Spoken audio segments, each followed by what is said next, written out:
Hi there. Welcome to the Cloud Security Podcast by Google. Thanks for joining us today. Your host here are myself, Tim Peacock, the product manager for threat detection here in Google Cloud, and Anton Chuvakin, a reformed, tamed, and much better man than he was, former analyst and member of the cloud security team here at Google. You can find and subscribe to this podcast wherever you get your podcasts, as well as at our website, cloud.withgoogle.com/cloudsecurity/podcast. If you like our content and want it delivered piping hot to your device every Monday, please do hit that subscribe button. You can follow the show and argue with your hosts on Twitter as well, twitter.com/cloudsecpodcast. Anton, what do we got today? So this is a very fun one. It's fun for two reasons. First, it's with our friends at VirusTotal, which are, I guess, considered our fellow Googlers, right? In theory. They are. And the other one is, of course, that it's about threat hunting, which is a very fun and controversial topic, which has been kind of hijacked by, marketers. But we know that we like marketers on this show. Well, there is that, yes, but we don't like them hijacking our specific terms and running with them, right? I suppose not. It's important to maintain words meaning things. So what does threat hunting mean anyway? Well, you will get our guest to define it for you on the episode. But to me, one thing I've encountered over the years, including when I wrote my first Gartner paper on threat hunting around 2017, is that people immediately assumed that hunting is this new cool thing that everybody must do. But straight in that paper, I kind of said, hey, hunting just is not for everybody. If you're facing certain types of attackers, if your defensive posture has certain features, and if certain top-notch people are out to get you, you probably need to hunt. But for many other organizations, they have many other priorities before they hunt. Yes. Like good detection. Yeah, I think hunting is one of those things I imagine most organizations really ought not to invest in. There's probably a gazillion things to spend your money on before you spend money on that. Correct. Gazillion at least, yes, because this is where they end up doing the cool thing, trying to do the hunting before they did detection well. And frankly, I've seen some real hilarity ensue and some real money being wasted and people getting upset over it because they just did not have the priorities straight. I think that's an interesting challenge for people is, as an industry, we're really, credit to marketers, good at getting people excited about the new shiny approach to things. But really, a lot of our industry, I think, ought to just be eating their veggies. Yes. And with that in mind, let's proceed to our guest. And today we have with us Vicente Diaz, a threat intel strategist at VirusTotal. Welcome, Vicente. Thank you for having me. Sure. And the topic today is really the one that fascinated me over the years, and that's threat hunting. Frankly, I would refuse to start a conversation on threat hunting without first listening for a definition. I know there are many definitions. So Vicente, what's your take on how to define threat hunting, say versus detection or maybe versus other activities? To some point, I think this is both a science and an art to some degree, in the sense that you need some kind of inspiration to do it right. But in essence, this will be like how to define the process of finding something cool, interesting, or maybe scary, basically based in your previous knowledge of attacks. I think that following what you said regarding detection is pretty different. Let's say detection, you are sitting and waiting for something to happen. And when you recognize something, you will flag that something happened, right? But hunting is like a process, it's a procedure where you have some signals, you have some previous knowledge. It's much more proactive. You are trying to find something that you had no idea it was there in the first time. So detection is more recognition. Hunting is more finding something unexpected. That makes sense. And I think to me, this is actually a very useful start because I do still see people who sadly confuse them, or they think something like, oh, it's a historical detection. We're going to detect an attacker last July. To me, you have to uncover them. So to me, that's hunting, right? Like if you're looking at the past. Yeah, actually, many times hunting starts not even based in some clues, and you have no idea what you are looking for. From there, you don't know what you will find. Sometimes you find nothing. Sometimes you uncover like one of the biggest APT operations. So it's pretty different. So given that there's ambiguity in definitions, would you say that companies, organizations make some popular mistakes hunting? Do they confuse hunting with other practices? Like, what are your favorite mistakes or pitfalls that you've encountered with threat hunting? Threat hunting is not easy. As we said, there is not a clear definition. First thing that happens when you start hunting is that you never know what you will find, so you never know when your investigation is finished. And that happens all the time. I think that the major mistakes are based with our own biases and also sometimes doing the hunting for the wrong reason. So let me explain myself. First of all, we have all of our biases and we quickly jump into them. like survivor bias or just looking for confirming something that we already suspected and this kind of stuff. And I see many times people is dying to find a small clue to confirm what they were hypothesizing in the first place, which is not the right thing to do. We also see that in some occasions, hunting is more, let's say, for the hype or more for the PR than anything else. So they are very quick to jump into creating a new APT group or defining a new attack or isolating this from any other activity. But maybe they don't legitimately know the connections, right? But many cases, they just want to jump with the big story. So in this case, hunting is not really trying to get more knowledge in a global sense. It's simply trying to find something cool to expose. But mistakes, we all make a lot, and sometimes for different reasons. So I like the confirmation bias mistake, frankly, because I've seen people who start hunting with a somewhat of a clear idea of what they're looking for. But if they have a very clear idea of what they would find, and they're almost certain to find it, then why don't you write a detection rule? Maybe that's something that happens a lot in your environment. So it's a very kind of narrow-minded, I want to look for X and I'm going to find X type of hunting. yeah, you think about that. If you think why all these APT groups are so isolated, for instance, when we make all this attribution, why is that? In reality, maybe they are not. In reality, we are maybe artificially constructing this because different groups, they evolve in time and they are many different that they were like 5-10 years ago. And we still keep hunting them the same way. And we keep differentiating these artifacts, even when these artifacts broadly used by many other different actors, etc., etc. So this is what I mean. If we are just keeping in mind these old paradigms and keeping doing the same over and over and keeping the same rules and doing things the same way, it leads to the same conclusion. So this is a good example of this confirmation bias. Interesting. That gets back to another theme we've had throughout the show of the way we've been doing things is maybe not the most successful way given everything we're seeing in the industry. So speaking of ways of doing things and how things change, when I was growing up, hunting was something you did from a deer stand in the woods. I assume this doesn't involve deer stands in the woods. Could you describe maybe what the modern threat hunting process looks like these days for people that maybe learned about this 10 years ago and things have moved on?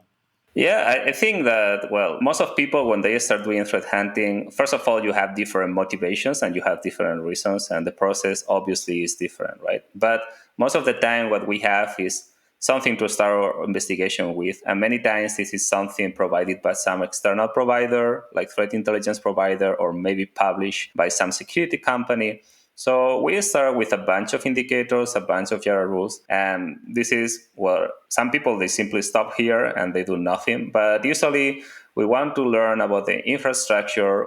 Obviously, it depends on the tools that we have. It depends on the database and the telemetry. But let's assume something like VirusTotal, right? So the first thing you will do is check the infrastructure. What else was like related to this infrastructure in the past? You will see all the artifacts that are detonated and what is resulting in the sandboxes. And from here, well, you will see an idea of what's the whole picture, right? These days, we can use things like similarity, which is extremely useful because this is the way to see all these relationships that initially are not so obvious. So with this, you can create a timeline as well and see how things evolve from the original and looking back into the past. An important thing to do here is to keep monitoring any future activity just to see what you can discover. So you can start with the YARA rules that they are provided to you, and you can create your own. From here, basically, is checking what else you can find, depending how big is your collection and how inspired you are, to find the right trigger to find more artifacts. And it's a bit tricky. Sometimes it's super quick. Sometimes you don't get the right idea in weeks. So speaking of artifacts and interesting things, could you share a couple of examples to make this real for people? Let's say that these days things are maybe not that exciting initially just because everybody is using the same stuff, like lateral movement. You see Cobalt Strike, you see Mimikatz, and you see all these kind of artifacts in every single attack, right?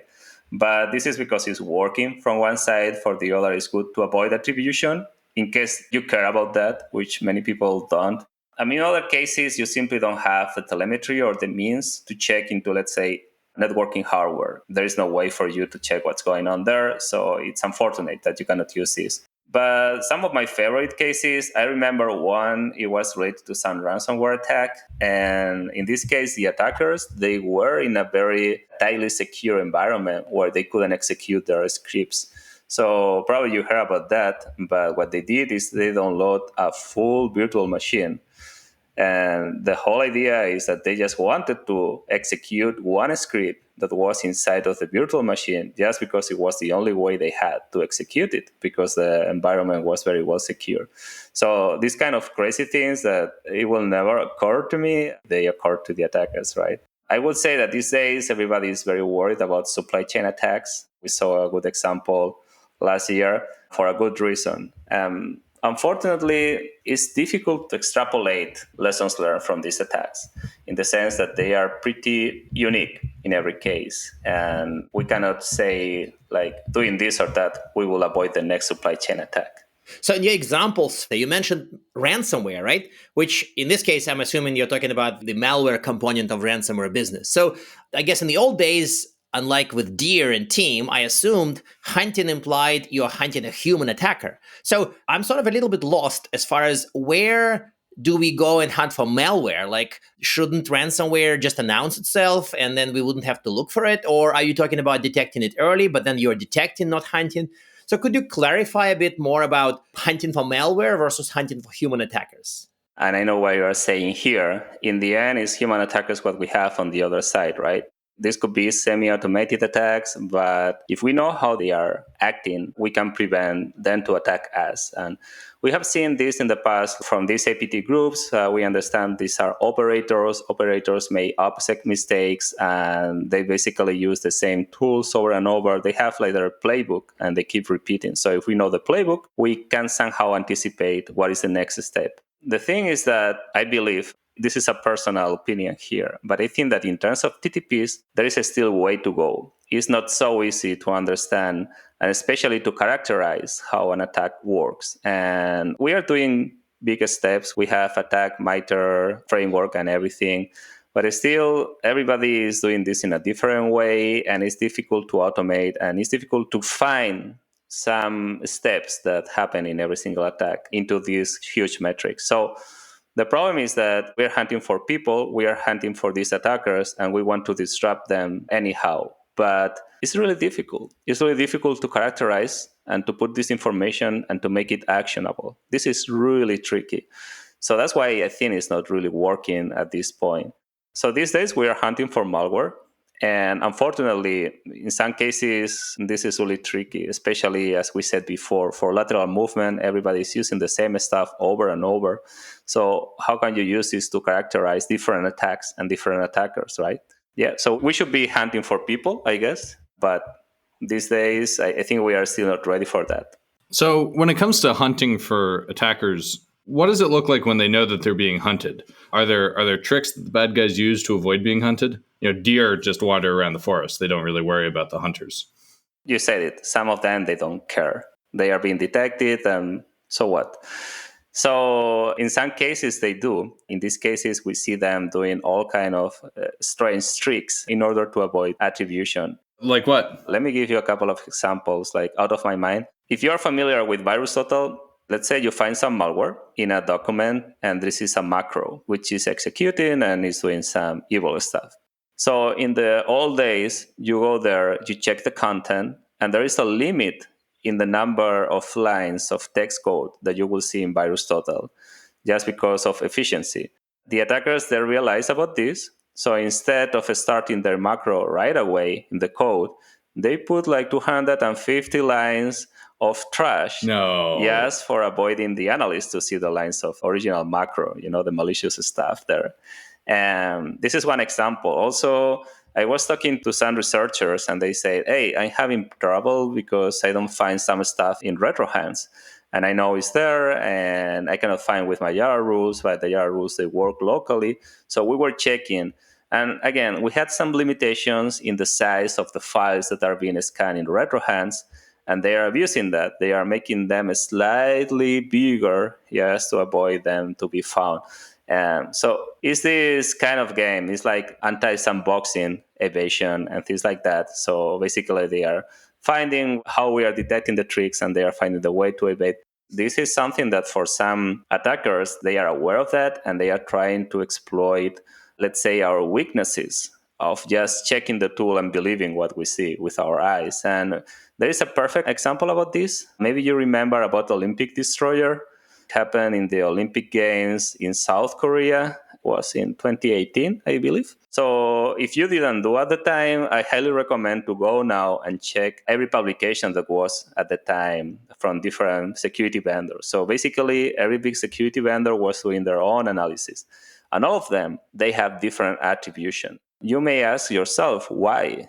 And the thing is that the attackers were playing with security researchers, and they were aware of the tools that we are using just to provide different attribution for their malware.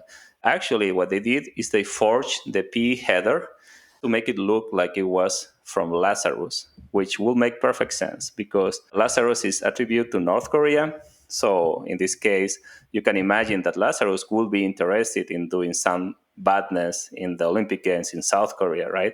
You run this malware in some attribution engine, it will say, hey, this is Lazarus, just because they were forging the headers. But in reality, it was a different actor behind. So they were perfectly aware of the tools that we are using, and they were abusing that. At the end of the day, who is interested into this attribution and who is ready to spend the time or the money just to exactly know who is behind? Of course, like, let's say 3-letter agencies, they are interested because it's their job. But for, let's say, other companies with a more moderate budget and are interested just in being secure, probably attribution, they don't care about that. It sounds like to actually get to the bottom of it, you do need a fair amount of research, just like you pointed out. So would you say that the threat research and a deep threat research at that is kind of necessary to do your own threat hunting? Or could you outsource it? Could you skip that part? Could you just rely on VirusTotal? I don't know. So to me, it sounds like for specific attribution, to an extent we do need much deeper threat research. But could you just outline the relationship between threat research and hunting in the modern era? Yeah, I think that only for a small number of victims, they are really interested and they are ready to pay what it costs to make the research in terms of human efforts, yes, dedicated to something like that.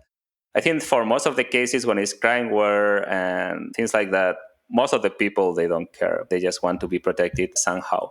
But the thing is that these days there is this attribution hell. I feel we are in the worst moment in terms of attribution. And what I have seen is that as we were developing tools in the security industry, yes, we were making advances like using similarity tools and things like that. Well, of course, we could make the connections. But at some point, the attackers, they said, well, you know what? Some of them, they don't care. Some of them, they make their malware like publicly available, or they use commodity malware, so they don't need anything else in order to get into their victims. The really sophisticated ones, I believe we don't really see much from them, in the sense that they probably go through the ability to run in this ring -2. If they have the ability to run in this network equipment, then it's really hard for us because we don't have eyes and we don't have telemetry in all of this, right? And some of them, they play with these false flags, like this Olympic destroyer that we discussed. So in most of the cases, unless attackers, they make any OPSEC errors, which could happen, obviously, or unless defenders, they get some extra, let's say, eyes into this, like, I don't know, someone can share like the net flow from the servers, or they know something else. In many cases, I see that there is a lot of intuition, like, well, this attack, yeah, I think it belongs to this group. And you're asking, but why? I don't really see the connections. No, because somebody told me. So there is also this human factor here, right?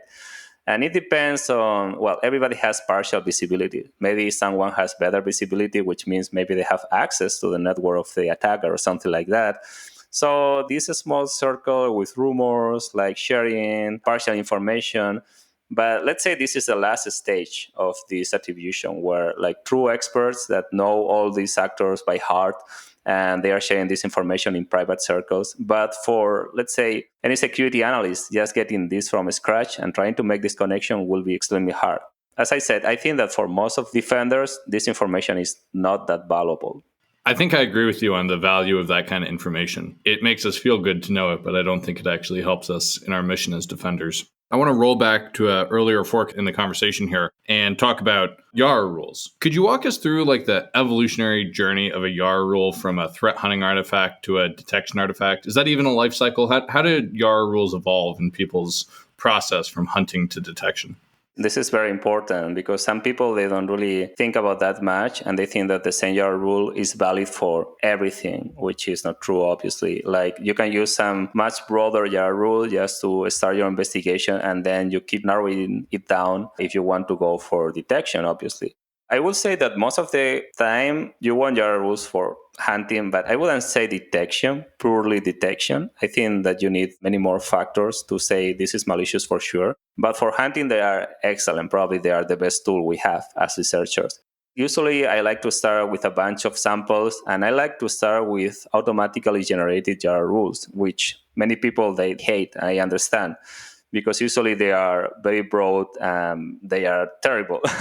But you start taking a look and you can see how prevalent are some of the things that you use for these rules. So from here, this will help you big time to find common code between the samples, to find like common strings. And from here, you can start polishing. I like to pay attention to things like the metadata. I'm a big fan of metadata. Things like compilation times to make correlation. Obviously, strings. If you find any typos in there, like some comments that they are receiving or things like that. So you can take a look to things like some hashes, imp hash, and things like that. If there is any section name that is very strange. But these days, this is very, very rare, I think. So with all this information, you are good enough to start hunting for more stuff. If the malware is really complicated, then yes, you need to go full reversing and find the parts of the malware that you want to use for detection. But obviously, this is very, very time consuming. So it really depends how deep you want to go. For instance, in VirusTotal, there is one advantage. We have a BT module for YARA, and you can also use the metadata from VirusTotal just to do these YARA rules a bit more efficient, like submission country from the malware and when it was first seen and things like that. You can incorporate into the YARA rule to make it a bit easier to deal with. Okay, no, that makes sense. And to me, this is kind of the example where a good rule does not mean you can run it and then detect something and wake people up at 3 a.m. We are not in IDS rules or even SIM rules. We are in hunting and research rules, which to me means good here is a very different good compared to good for the reliable, crisp rules with low false positives that are ready-made detections. This to me is kind of a critical conclusion from some of the discussion. So what's your take on the future of threat hunting? Will we need to hunt in 2030 or will AI do it? AI will help, of course. I think that still there is the huge effort to translate everything we know as humans into something that the machine can interpret. As I said before, like some things happen still at this human level, but I think that little by little we are getting there. Still, this is this part of art. And still, the number of complexity is growing exponentially in terms of more relationships, in terms of more things we can use to determine like these relationships and how they are working together, different pieces of all this giant puzzle. Every day we get more and more samples, more and more telemetry. So at some point, of course, artificial intelligence will be needed. But I tell you, I think that still threat hunters will be valuable at the time and will still be there. So don't give up. Even if we are just there to solve the captchas for our artificial intelligence, I think there will be a role for us. I'll tell you what, you'll get no disagreement from your hosts, and I suspect most of our listeners, if you say AI is not going to replace all of us in the near future.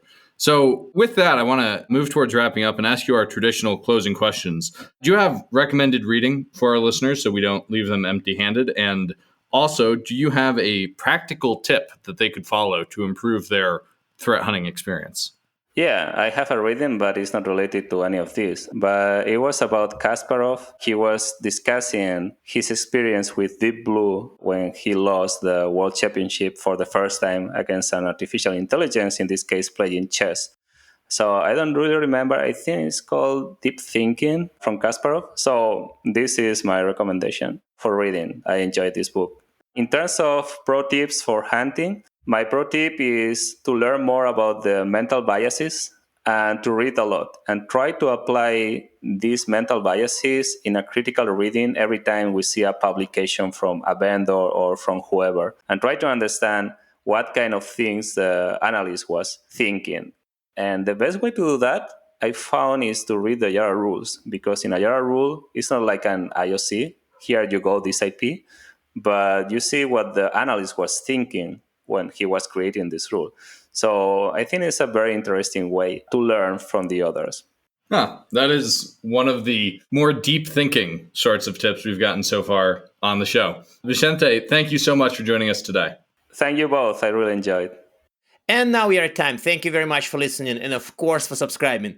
You can find this podcast at Google Podcasts, Apple Podcasts, Spotify, or wherever you get your podcasts. Also, you can find us at our website, cloud.withgoogle.com/cloudsecurity/podcast. Please subscribe so that you don't miss episodes. You can also follow us on Twitter, twitter.com/cloudsecpodcast. And of course, your hosts are also on Twitter, at Anton_Chuvakin and at _Tim Peacock. Tweet at us, email us, argue with us, and if you like or hate what we hear, we can invite you to the next episode. See you on the next Cloud Security Podcast episode.